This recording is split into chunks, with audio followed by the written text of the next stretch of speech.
Everyone, this is Pratibha Sharma. Welcome on to my channel.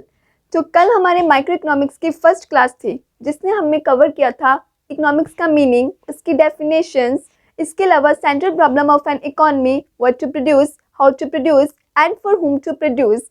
और हमने 3 economy पढ़ी थी, socialist economy, capitalist economy and mixed economy. आज इस वीडियो में हम करेंगे प्रोडक्शन पॉसिबिलिटी कर्व। तो चलिए शुरू करते हैं। तो प्रोडक्शन पॉसिबिलिटी कर्व का मीनिंग देखने से पहले हम एक एग्जांपल देखते हैं। सपोज करिए आपके मदर ने आपको 50 रुपीज़ दिए। कितने दिए? 50। और इन्हीं 50 रुपीज़ से ना आपको कुरकुरे एंड लेस लेने हैं, ठीक है। अब आप क्या कर सकते हो? या तो 50 के 50 रुपीज़ इस पे स्पेंड कर दो, इस पर कुछ भी नहीं, या फिर आप इस पे 40 कर दो और इस पे 10। इसका अगर आप लेस एक और लेना चाहते हो तो आपको एक कुरकुरा सेक्रीफाइस करना पड़ेगा। तो देख रहे हो आप, जैसे जैसे आप इसका यूनिट ऐड करते जा रहे हो, आपको इसका यूनिट सेक्रीफाइस करना पड़ रहा है ना। एक तो सबसे पहले आपके पास पैसे लिमिटेड ही हैं, बस 50 रुपीज़ ही है। 2 चीज़ें आपको लेनी है, या तो अब सिर्फ ये ले लो, इसका कुछ ना लो, या तो आप अलग अलग कॉम्बिनेशंस बना सकते हो। इसके इतने यूनिट्स, इसके इतने, इसके इतने, इसके इतने, ठीक है जी। तो चलिए अब ना आप अपने आप को मानिए कि आप क्या हो? प्रोड्यूसर हो। कौन हो? आप एक प्रोड्यूसर हो और आपके पास ना लिमिटेड रिसोर्सेज हैं। क्या है? रिसोर्सेज जो है ना वो लिमिटेड ही है, ठीक है। आपके पास क्या है? लिमिटेड रिसोर्सेज हैं। अब आपको एक्स कमोडिटी भी बनानी है एंड वाई कमोडिटी भी बनानी है। रिसोर्सेस आपके पास लिमिटेड ही हैं। अब आप क्या करोगे? या तो 10 यूनिट्स इसके बनाओगे, इसका कोई यूनिट नहीं बनाओगे, या फिर अगर आप इसका एक यूनिट बनाना चाहते हो तो ऑब्वियस आपको इसका एक यूनिट सेक्रीफाइस करना पड़ेगा। फिर इसका एक और यूनिट ऐड करते हो तो इसका यूनिट सेक्रीफाइस करना पड़ेगा, ऐसे सो ऑन, ठीक है। अब देखो, जैसे ये आपने क्या बनाए हैं, अलग अलग कॉम्बिनेशंस। लिमिटेड रिसोर्सेज से जो आप तो गुड्स प्रोड्यूस कर रहे हो उसके आपने अलग अलग क्या बनाए हैं? कॉम्बिनेशंस, जो मैं आपको एक टेबल के फॉर्म में बता रही हूँ, है ना। और इन्हीं कॉम्बिनेशंस को अगर मैं ग्राफिकली रिप्रेजेंट करूँ, ठीक है, अगर इनको मैं ग्राफिकली रिप्रेजेंट करूँ तो वो ग्राफिकल रिप्रेजेंटेशन को ही हम क्या कहते हैं? प्रोडक्शन पॉसिबिलिटी कर्व, ठीक है जी। और इसके अलावा प्रोडक्शन पॉसिबिलिटी कर्व को हम प्रोडक्शन पॉसिबिलिटी फ्रंटायर भी कहते हैं, ट्रांसफॉर्मेशन फ्रंटायर भी कहते हैं, ठीक है। तो प्रोडक्शन पॉसिबिलिटी कर्व क्या है? कहते हैं ग्राफिकल रिप्रेजेंटेशन होती है, ठीक है, जिसमें एक प्रोड्यूसर होता है, उसके पास रिसोर्सेज लिमिटेड होते हैं, उसने 2 गुड्स प्रोड्यूस करनी होती हैं और वो 2 गुड्स का वो अलग अलग कॉम्बिनेशंस बनाता है। और उन कॉम्बिनेशंस को जब हम ग्राफिकली रिप्रेजेंट करते हैं तो उस रिप्रेजेंटेशन को क्या कहते हैं? Production possibility curve. क्लियर है? ठीक है।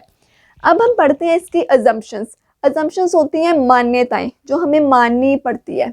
एक तो हम ये मान के चलेंगे कि जो हमारी कमोडिटीज हैं वो 2 ही हैं, ठीक है। उसके अलावा रिसोर्सेज जो है हमारे वो फिक्स्ड हैं, टेक्नोलॉजी हमारी फिक्स्ड है। जो हमने रिसोर्सेज यूज़ करने हैं वो हमने फुली यूटिलाइज करने हैं, उनका प्रॉपर यूज़ करना है। टेक्नोलॉजी यहाँ पर हम चेंज नहीं कर सकते, वरना आपका जो पीपीसी कर्व है ना वो चेंज हो जाएगी, ठीक है। तो कौन कौन से असम्पशंस याद रखनी है? रिसोर्सेज भी आपके फिक्स्ड, टेक्नोलॉजी भी फिक्स्ड, और जो रिसोर्सेज यूज़ कर रहे हैं उसका हमने फुली यूटिलाइज करना है। ये चीज़ें आपको याद रखनी है। तो चलिए अब इसको शेड्यूल में देख लेते हैं। टेबल में कहते प्रोड्यूसर ने 2 गुड्स प्रोड्यूस करने हैं, एक जी और एक डी। या तो वो सभी के सभी इसके गुड्स प्रोड्यूस करेगा, यूनिट इसका कोई नहीं करेगा। तो देखिए जब उसने डी यूनिट का 1 यूनिट बढ़ाया तो उसने इसके 8 यूनिट सेक्रीफाइस कर दिए। जैसे जैसे वो देखो इसके यूनिट बढ़ाता जा रहा है, इसके यूनिट सेक्रीफाइस कर रहा है ना वो, तो इस एक के यूनिट्स बढ़ने और दूसरे का सेक्रीफाइस करना, इसे ही हम क्या कहते हैं? Marginal rate of transformation. क्या बोलते हैं? मार्जिनल रेट ऑफ ट्रांसफॉर्मेशन, जिसमें हम एक गुड सेक्रीफाइस करते हैं दूसरे गुड का एक और यूनिट बनाने के लिए, ठीक है जी। ये होता है हमारा marginal rate of transformation. Transformation में आया। मार्जिनल रेट ऑफ ट्रांसफॉर्मेशन क्या होता है? जब एक यूनिट का आप लोग क्या करते हो, सैक्रिफाइस करते हो दूसरे यूनिट का एक एडिशनल यूनिट बनाने के लिए। ठीक है जी। अब देखो ये हमारी ग्राफिकल रिप्रेजेंटेशन, जिसे हम लोग क्या बोलते हैं, प्रोडक्शन पॉसिबिलिटी कर्व। ठीक है, मैंने आपको एजम्पशन में क्या बताया था कि इसमें जो रिसोर्सेज होते हैं ना वो फुली यूटिलाइज होते हैं, है ना। तो ये जो यूनिट्स है ना, इसके लाइन के ऊपर जो आए हैं, ठीक है, ये सभी हैं फुली यूटिलाइज। ये सभी क्या हैं? फुली यूटिलाइज है ये वाले सारे के सारे कॉम्बिनेशंस। क्लियर है। और जो इस लाइन के ऊपर जो हमारे बन रहे हैं कॉम्बिनेशंस, ये क्या है? फुली यूटिलाइज किए हैं रिसोर्सेज। लेकिन क्या होगा अगर इसके इधर साइड यूनिट्स आ गए या इधर साइड, अगर तो हमने देख लिया इस लाइन के ऊपर जो कॉम्बिनेशंस बन रहे हैं तो रिसोर्सेज फुली यूटिलाइज है। अगर इधर साइड आ गए तो इसका मतलब क्या है कि हमारे रिसोर्सेज फुली यूटिलाइज नहीं हुए हैं। और अगर वो इस लाइन के इधरली साइड चले गए तो अनअटेनेबल ही है, हम अचीव ही नहीं कर सकते। ठीक है जी। ये देखिए जैसे इस डायग्राम में भी बताया है कि अगर तो कहते हैं इस लाइन के ऊपर है हमारे जो बन रहे हैं कॉम्बिनेशंस, तो इसका मतलब क्या है कि हमने एफिशिएंट यूज़ किया, हमने प्रॉपर यूटिलाइज किया रिसोर्सेज को। ठीक है। और अगर इस साइड है लाइन के तो इनएफिशिएंट कॉम्बिनेशन बने हैं, रिसोर्सेज मतलब फुली यूटिलाइज नहीं करे गए हैं। और अगर इस साइड है तो नॉट येट अटेनेबल, आप अभी उस चीज़ को अटेन ही नहीं कर सकते हो, अचीव ही नहीं कर सकते हो। क्लियर है। कब अनअटेनेबल है, कब फुल यूटिलाइज है एंड कब नॉन यूटिलाइज है। क्लियर है जी। चलिए अब हम करते हैं इसके बेसिक प्रॉपर्टीज। सबसे पहले प्रॉपर्टी क्या है कि प्रोडक्शन पॉसिबिलिटी कर्व की जो स्लोप है ना वो डाउनवर्ड होती है। अब क्वेश्चन ये है कि स्लोप डाउनवर्ड क्यों होती है? तो चलिए, आपने देखा था जैसे जैसे एक यूनिट बढ़ता जा रहा था दूसरे का कम हो रहा है, एक बढ़ रहा है दूसरे का कम हो रहा है, तो ये क्या हुआ? इनवर्स रिलेशनशिप हुआ। जब एक यूनिट बढ़ता है दूसरे कमोडिटी का यूनिट कम होता है तो इसका मतलब ये इनवर्स रिलेशन है। और जहाँ पर इनवर्स रिलेशन होता है ना वहाँ पर क्या होती है? स्लोप डाउनवर्ड होती है। दैट्स वाई हमारी पीपीसी की जो स्लोप है वो डाउनवर्ड है। ठीक है जी।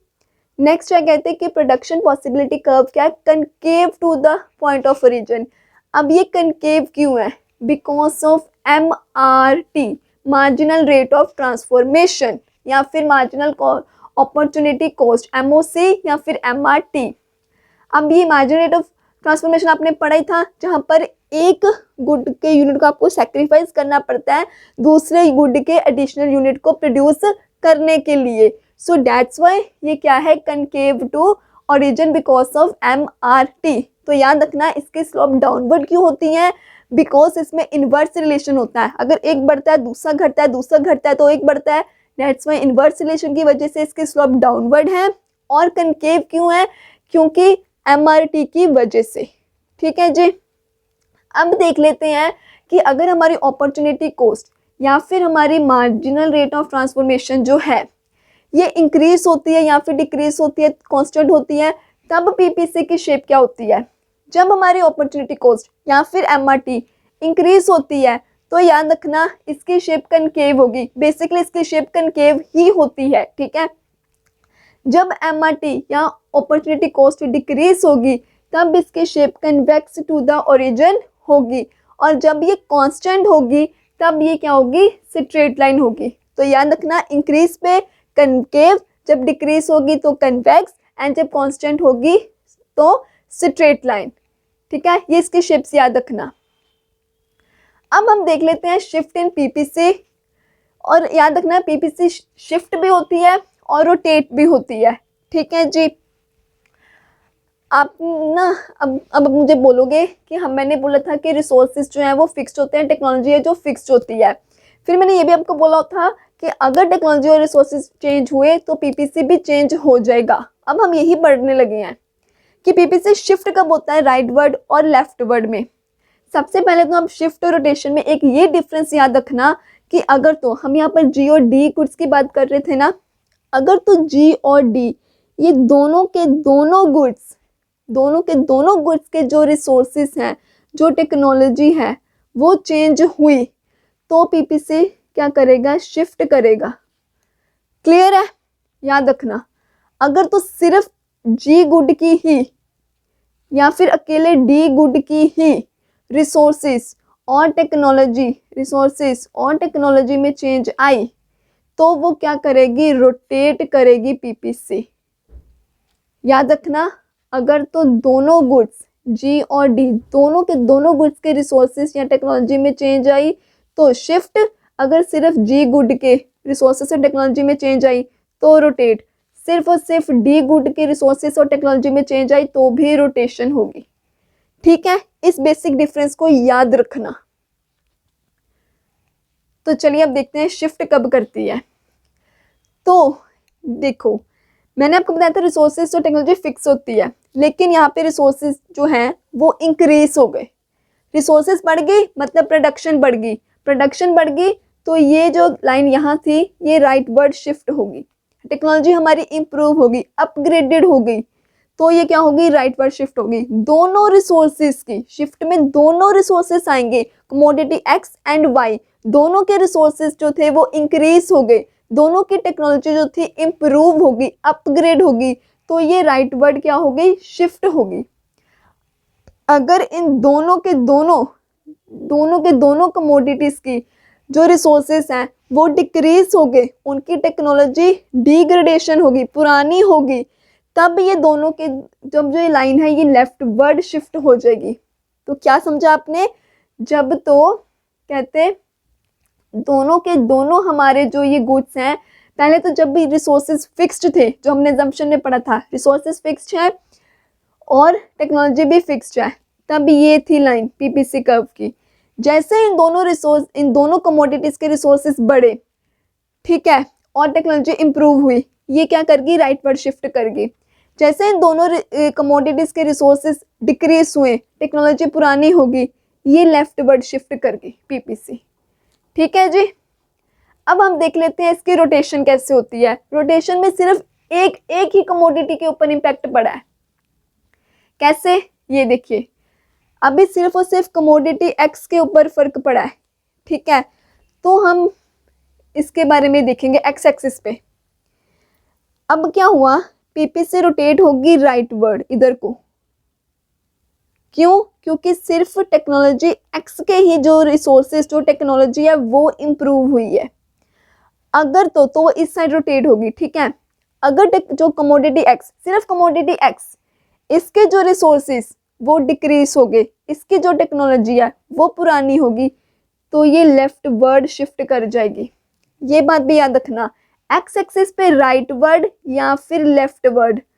ठीक है, अब मैं बात करूं वाई एक्सिस की, किसकी, वाई एक्सिस की। अब सिर्फ इस वाले गुड की जो है टेक्नोलॉजी रिसोर्सेज चेंज हुए हैं। अगर तो इसके रिसोर्सेज की ग्रोथ हुई है, टेक्नोलॉजी इंप्रूव हुई है तो ये अपवर्ड शिफ्ट करेगी। और उसके ऑपोजिट अगर डाउनवर्ड कब होगी, जब इसके रिसोर्सेज डिक्रीज होंगे, इसकी टेक्नोलॉजी डिग्रेड होगी। क्लियर है, याद रखना। फिर से एक बार एक्सप्लेन कर देती हूँ। शिफ्ट कब, जब दोनों गुड्स में रिसोर्सेज बढ़ेंगे तो राइटवर्ड शिफ्ट, दोनों गुड्स के रिसोर्सेज डिक्रीज होंगे, टेक्नोलॉजी पुरानी होगी तो लेफ्टवर्ड शिफ्ट। बात खत्म। रोटेशन में कमोडिटी एक्स की बात करेंगे तो वो रिसोर्सेज बढ़ने से और टेक्नोलॉजी इंप्रूव होने से राइटवर्ड शिफ्ट करेगी। ठीक है, उसके ऑपोजिट वरना वो लेफ्टवर्ड शिफ्ट करेगी। अगर इधर बात कर रहे हैं कमोडिटी वाई की तो वो रिसोर्सेज बढ़ने से, टेक्नोलॉजी इंप्रूव होने से अपवर्ड जाएगी, वरना वो डाउनवर्ड हो जाएगी। अब आपको कंफ्यूजन ना हो शिफ्ट और रोटेशन में, तो आप ऐसे याद कर सकते हो कि रोटेशन जो होती थी ना आपकी क्लास में वो एक बेंच की होती थी, तो रोटेट मतलब सिर्फ एक गुड की बात। ठीक है, और शिफ्ट जो होती थी वो पूरी एक क्लास को एक रूम से दूसरे रूम में पूरी की पूरी क्लास को शिफ्ट किया जाता था। तो शिफ्ट मतलब हम दोनों गुड्स की बात कर रहे हैं। ठीक है जी। तो इन शॉर्ट कंक्लूजन यही है कि पीपीसी कर्व क्या है, एक ग्राफिकल रिप्रेजेंटेशन है कि जब एक प्रोड्यूसर, ठीक है, अलग अलग कॉम्बिनेशंस बनाता है दो गुड्स को प्रोड्यूस करने के लिए, और उन कॉम्बिनेशंस को जब वो ग्राफिकली रिप्रेजेंट करता है तो उस ग्राफिकल रिप्रेजेंटेशन को हम क्या कहते हैं, प्रोडक्शन पॉसिबिलिटी कर्व। तो ये था हमारा आज का टॉपिक। आई होप आपको वीडियो अच्छी लगी होगी और अच्छे से समझ में भी आ गया होगा। इसकी और वीडियोस देखने के लिए माइक्रो इकोनॉमिक्स के चैनल को सब्सक्राइब करें एंड वीडियो अपने दोस्तों के साथ भी शेयर करें। Thank you so much for watching this video.